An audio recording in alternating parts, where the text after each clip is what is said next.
Let's meet someone who has captivated audiences worldwide and who has stayed true to herself amidst the glitz of Hollywood. I'm Kate Save. The Inspired CEO starts now.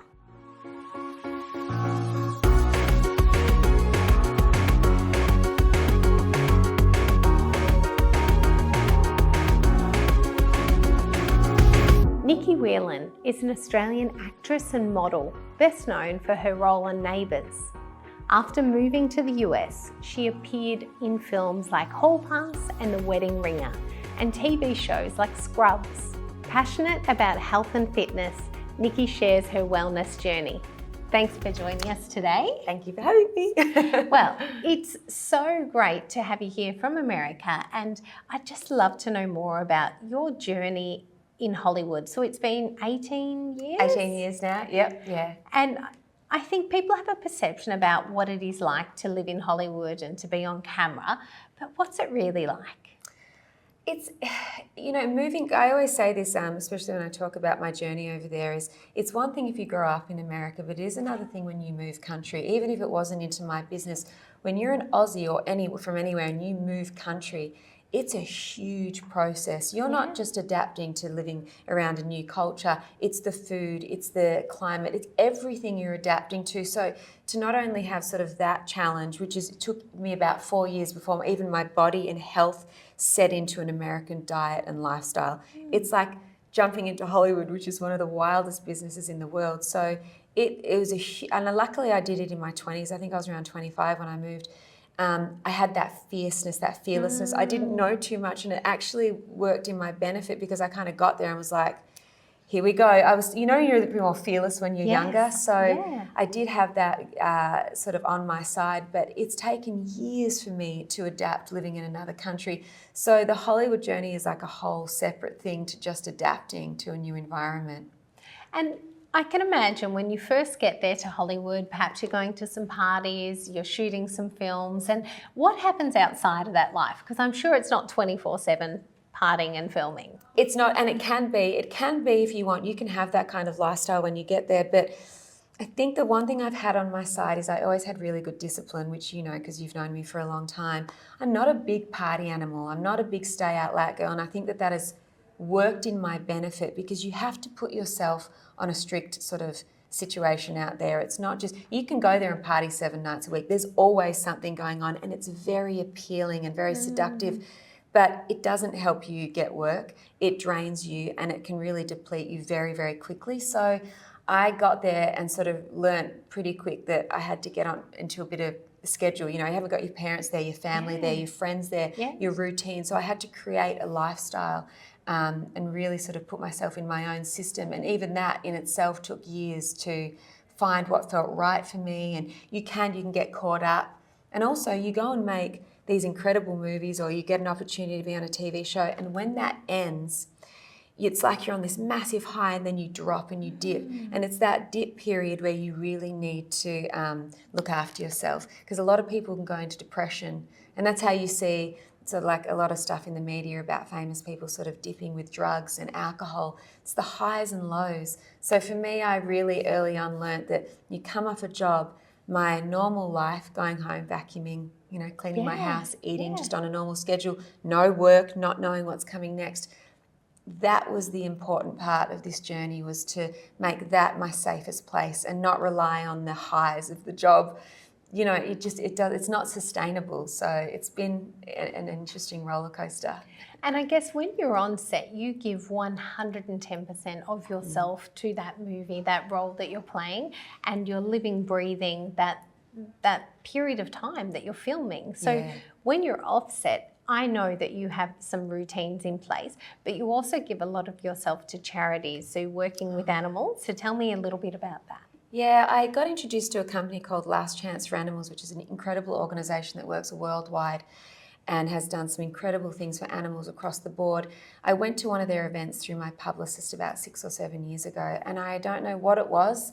The work, it really affected me seeing what they did, and I got so drawn into it. So I became friends with everyone part of the organisation.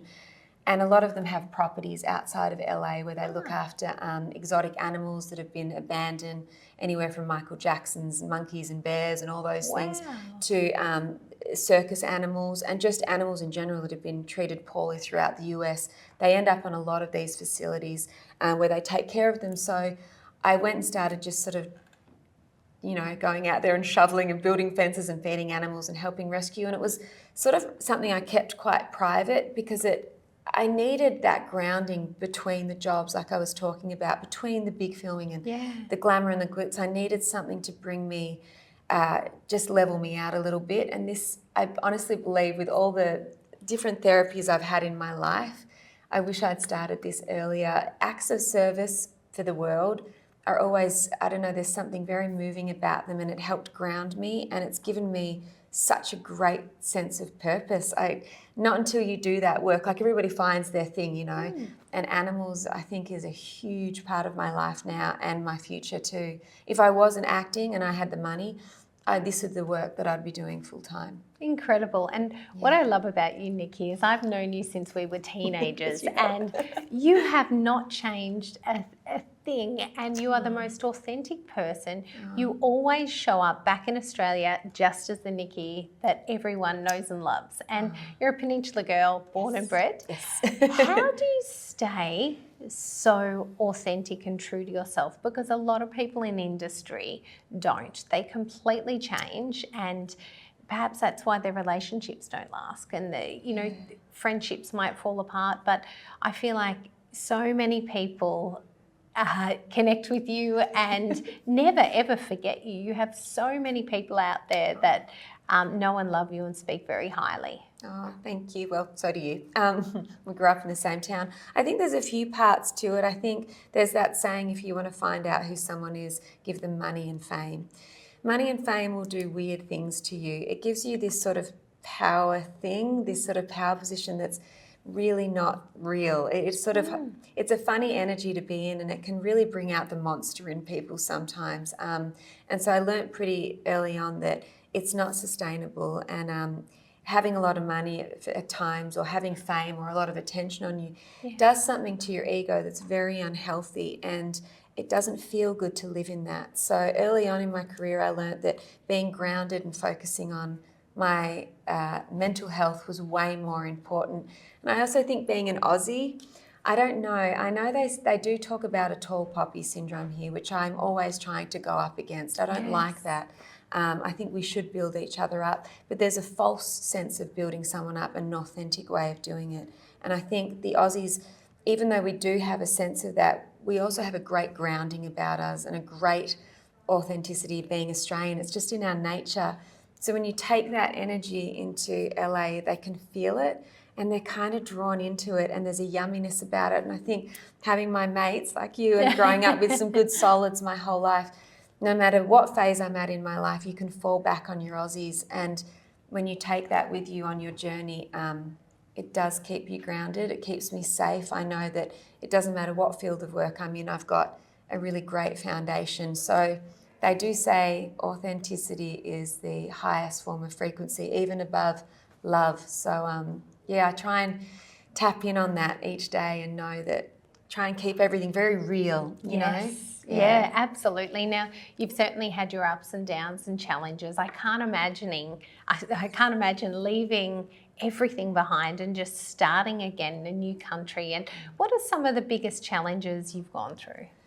You know, I've been, I was married at one point, and I was divorced by 36, a very short-lived marriage. And, you know, starting your life again at 36 as a woman in Hollywood is very scary. I remember having moments where I was on my knees about that, going, where do I go from here? But it's just important this is why a spiritual practice is crucial, because in moments like that, in turning to alcohol or drugs, having a spiritual sort of practice, I always fell back onto that.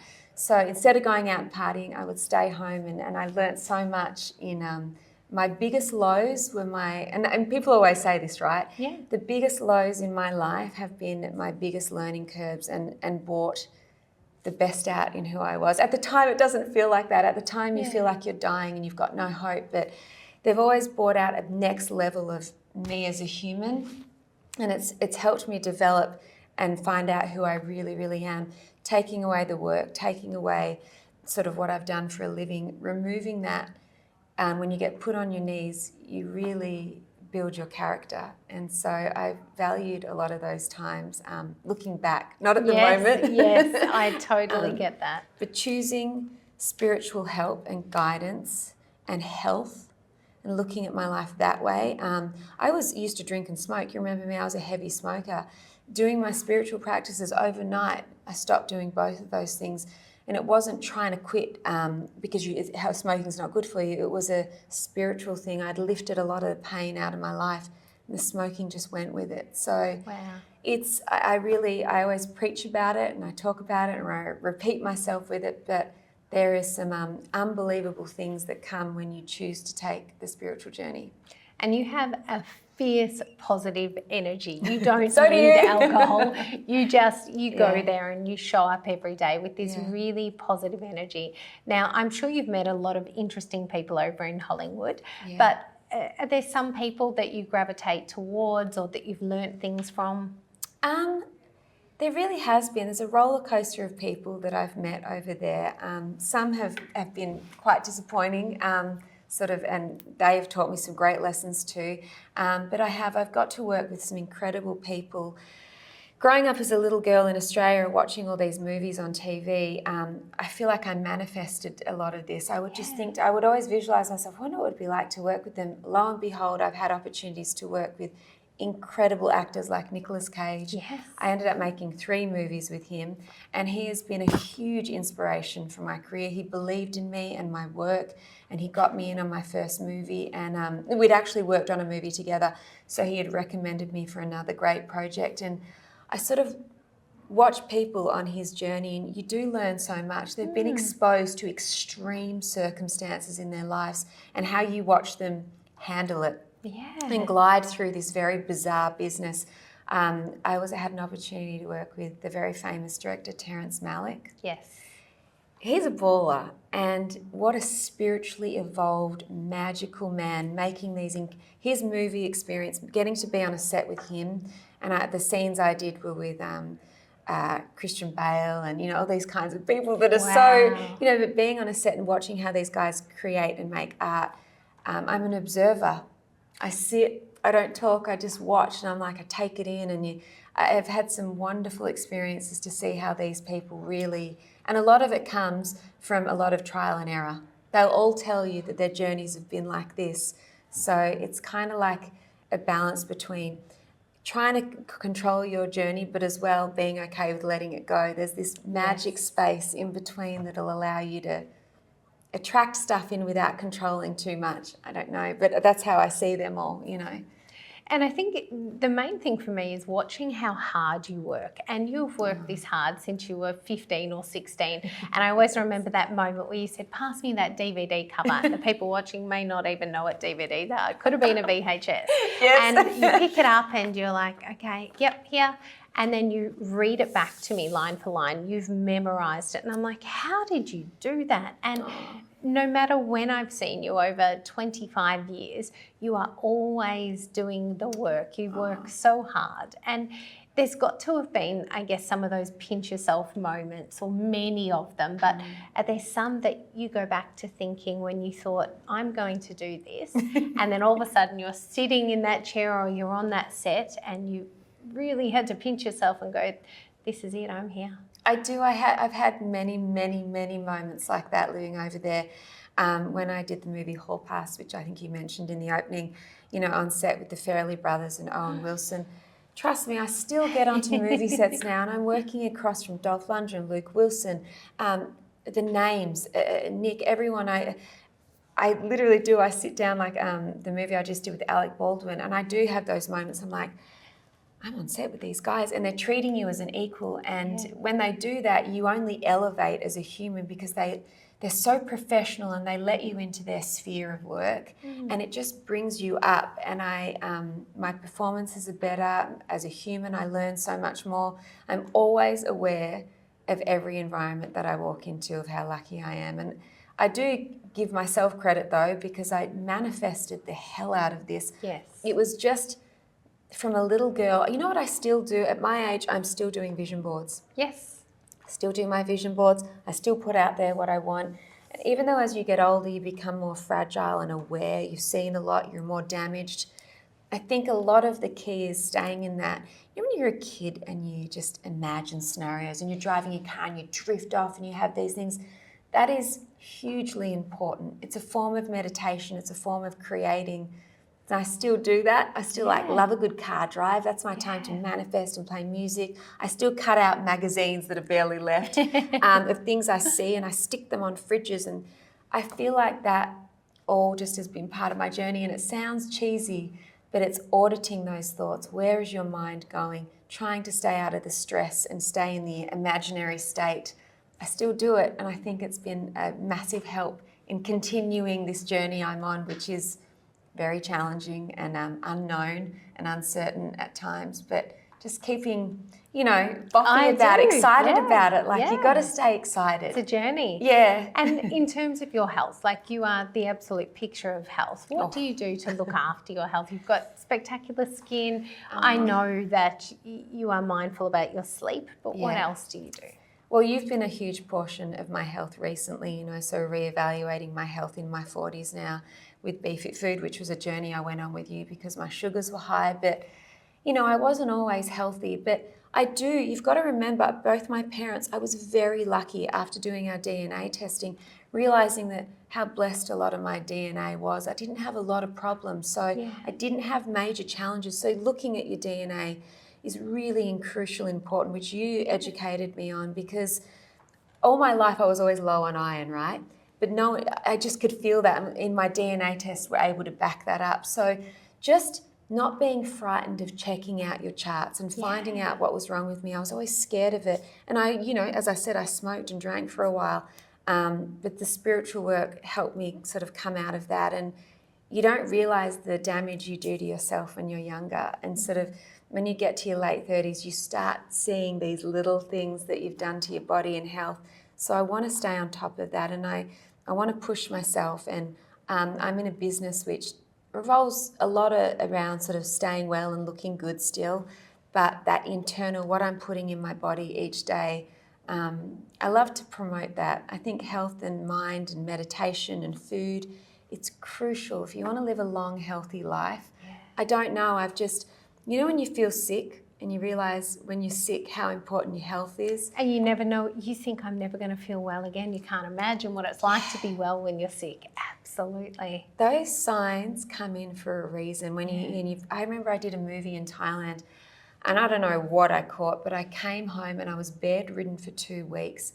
And it's those moments where you go, your health, without your health, you are nothing.